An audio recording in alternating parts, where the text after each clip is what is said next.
તો નમસ્કાર મિત્રો, આજે આપણે પહોંચી ગયા છીએ ભાવનગરથી માત્ર 70 કિલોમીટર દૂર આવેલા ઊંચા કોટડા ગામ ચામુંડ માતાજીના મંદિરે। અહીં અરબ સાગરના કિનારે માં ચામુંડમાનું મંદિર આવેલું છે। કાળિયા ભીલ સાથે અહીં એમનો સંપૂર્ણ ઇતિહાસ સંકળાયેલો છે। તો બહુ જબરદસ્ત જગ્યા છે, બાળકો માટે પણ એન્જોયમેન્ટ કરે એવી દરેક રાઈડો છે। અહીંયા તમે ઊંટ સવારી, ઘોડે સવારી જેવી અલગ અલગ રાઈડોનો આનંદ લઈ શકો છો।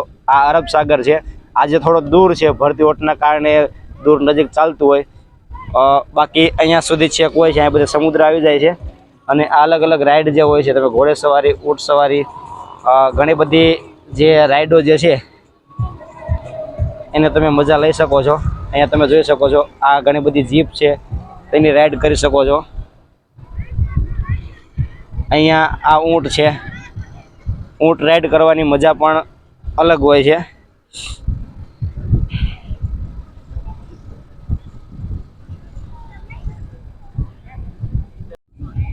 પચામાં બે બે છોકરા નહીં, અમે આ ભાઈ હારે છો। તો તમારું અને ઊંટનું નામ જણાવો ને। ઉંદરભાઈ રબારી, ઊંટનું નામ જેસલમેર। ઊંટનું નામ છે જેસલમેર। આપણે અહીંયા ઊંચા કોટડામાં સવારીનો કઈ રીતના હોય છે, શું તમારો ભાવ હોય છે, ચાર્જ? એમાં બે સાહેબ મોટા હોય કે નહીં તો 100 રૂપિયા લઈને, બે બાળકો 3 બાળકો તો 100 રૂપિયા લઈએ, અને એક વ્યક્તિના 50 રૂપિયા લઈએ। ટૂંકમાં એક સવારી જે હોય, એક રાઉન્ડના તમે 100 રૂપિયા લો છો। બે મોટા વ્યક્તિઓ બેસી શકે, બાળકો હોય તો બાળકોને તમે તમારા સ્વભાવ પ્રમાણે ફ્રીમાં પણ મુસાફરી કરાવો છો। તો આપણે ઉન્નડભાઈનો સ્વભાવ બહુ જોરદાર છે, અહીંયા બાળકો અને તે ફ્રીમાં પણ સવારી।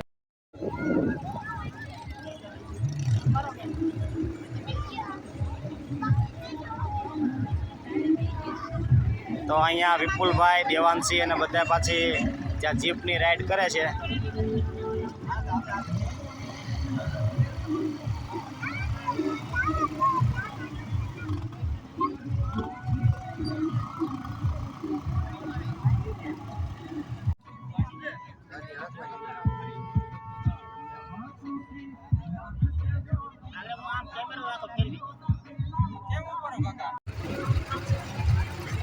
તો મિત્રો, અહીં સામે નાનકડી એવી ટેકરી છે, એની ઉપર ચામુંડમાં બિરાજમાન છે, અને અહીંયા સામે આ અરબ સાગર છે, અને ત્યાં તમે બાળકો સાથે આનંદ માણી શકો છો, મજા મસ્તી કરી શકો છો, મોજ લઈ શકો છો।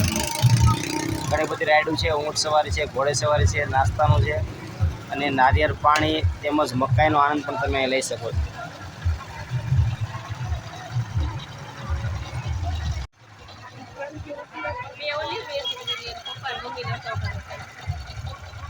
તો અહીંયા ઊંટ રાઈડનો, બાઇક રાઈડનો અને ડોલા ખાવાનો આનંદ લીધો છે, અને હવે જઈએ છીએ મંદિરે દર્શન કરવા માટે।